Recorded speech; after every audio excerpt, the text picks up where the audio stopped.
భారత్ అంటే నాకు అభిమానం, నాకు ప్రేమ, నరేంద్ర మోడీ నా మిత్రుడు అంటూ ఎలక్షన్స్ ముందు చెప్పుకుని, అంతకుముందు చెప్పుకున్నటువంటి ట్రంప్ ఒక్కసారిగా రూట్ మార్చేసి పాకిస్తాన్ ప్రేమించి ఆసిఫ్ మునీర్‌ని దగ్గర తీసుకొని, అట్లాగే టోటల్‌గా భారత్ మీద వ్యతిరేకత వ్యక్తం చేస్తూ, భారత్ మీద సాకులు పెట్టి, ఆంక్షలు పెట్టి, ఇబ్బంది పెట్టేటటువంటి ప్రయత్నం చేయడం, పదే పదే నోటికొచ్చిన కారు కూతలు కూయడం, ఇవన్నిటి వెనకాల ఉన్నటువంటిది ఒకటే. మనల్ని దబాయించి, బెదిరించి కంట్రోల్‌లో పెట్టడం. అది సాధ్యం కాదు. ప్లస్ వాళ్ళ మార్కెట్‌కి ఇబ్బంది అన్నటువంటి ఉద్దేశంతో వెనక్కి తగ్గాడు. గత వారం రోజుల నుంచి చూస్తే సీన్ మారింది.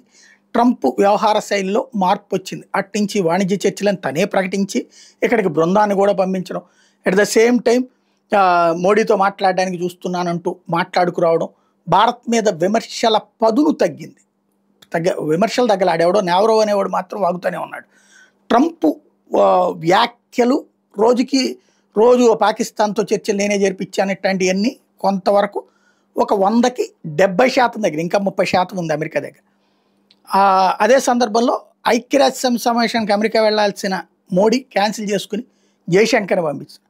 రెండో పక్కన క్వాడ్ సమావేశాలకు రావాల్సినటువంటి ట్రంప్‌ది క్యాన్సిల్ అయిందన్నారు. అయితే ఇప్పుడు ట్రంప్ క్వాడ్ సమావేశాలకి భారత్‌కి రాబోతున్నారు అన్నటువంటి ప్రచారం జరుగుతోంది.